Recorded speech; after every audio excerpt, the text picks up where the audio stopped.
রবিচন্দ্রন অশ্বিনের অশ্রুসিক্ত চোখ মুছে দিচ্ছেন বিরাট কোহলি। ব্রিসবেন টেস্টের শেষ দিনে যখন বৃষ্টিতে ম্যাচ বন্ধ ছিল, তখন হুট করেই টিভি ক্যামেরা ঘোরানো হয় ভারতের ড্রেসিং রুমের দিকে। অশ্বিনকে তখন খুব আবেগপ্রবণ দেখাচ্ছিল। কোহলিকে তিনি কিছু একটা বলতেই তার সঙ্গে আলিঙ্গন করলেন। বুঝতে আর বাকি রইল না যে ম্যাচ শেষে হয়তো কিছু একটা ঘটতে চলেছে। সেটাই হলো। ব্রিসবেন টেস্টের ফলাফল নির্ধারণের পরই ঘোষণা এলো আন্তর্জাতিক ক্রিকেট থেকে অবসরে যাচ্ছেন ভারতের এই স্পিন বোলিং অলরাউন্ডার। সমাপ্তি ঘটছে তার 14 বছরের বর্ণাঢ্য ক্যারিয়ারের। ম্যাচ শেষে অধিনায়ক রোহিতের সাথে সংবাদ সম্মেলনে আসেন অশ্বিন। সেখানে তিনি বলেন, ভারতের ক্রিকেটার হিসেবে আন্তর্জাতিক পর্যায়ের সব সংস্করণে এটাই আমার শেষ দিন। আমার মনে হয়েছে ক্রিকেটার হিসেবে দলকে কিছু দেওয়ার খুব সামান্যই বাকি আছে। যা অবশিষ্ট আছে তা ক্লাব পর্যায়ের ক্রিকেটে দেখাতে চাই। লাল বলের ফরম্যাটে অশ্বিন ছিলেন ব্যাটারদের জন্য বিভীষিকার এক নাম। এই ফরম্যাটেই বছরের পর বছর ব্যাটারদের কাবু করে এসেছেন এই অফ স্পিনার। 106 টেস্টে অংশ নেওয়া অশ্বিনের ঝুলিতে আছে 537টি উইকেট। ভারতের ক্রিকেটে তার থেকে বেশি টেস্ট উইকেট আছে শুধু অনিল কুম্বলের।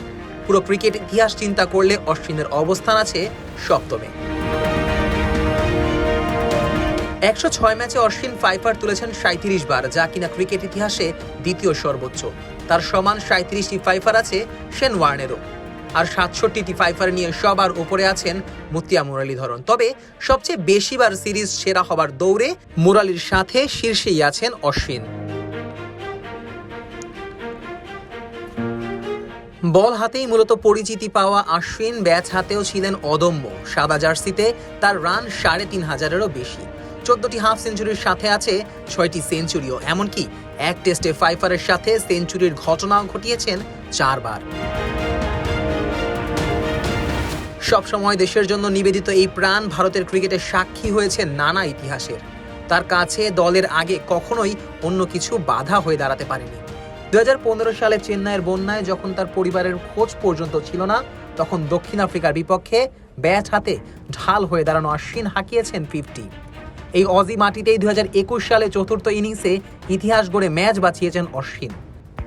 একের পর এক বলের আঘাত সহ্য করে হলেও সেদিন উইকেট দিতে রাজি ছিলেন না এই অলরাউন্ডার। অপরাজিত থেকেই মাঠ ছেড়েছেন। ব্যাট বল হাতে এমন আরও অনেক ঐতিহাসিক মুহূর্তের জন্ম দেওয়া অশ্বিন সেরাদের কাতারে থেকেই ক্যারিয়ারের ইতি টানলেন। বর্তমানে আইসিসি টেস্ট র্যাঙ্কিংয়ে তিনি বিশ্বের 3য় শীর্ষ অলরাউন্ডার। এমনকি যখন অবসরে গেলেন, তখন টেস্ট খেলুড়ে ক্রিকেটারদের মধ্যে উইকেট তোলার তালিকায় তিনিই ছিলেন সবার উপরে। এত সমৃদ্ধ ক্যারিয়ার থাকা সত্ত্বেও সিরিজের মাঝপথে অশ্বিনের অবসরে অনেকেই অবাক হয়েছেন। তবে অশ্বিন অবশ্য বুঝে গেছেন ভারতের এই টেস্ট দলে এখন খুব একটা জায়গা হবে না তার। তাই তো তার কাছে এভাবে ব্রাত হয়ে থাকার চেয়ে অবসর নিয়ে নেওয়াই মনে হয়েছে সম্মানজনক। Najmus Sakib, on field.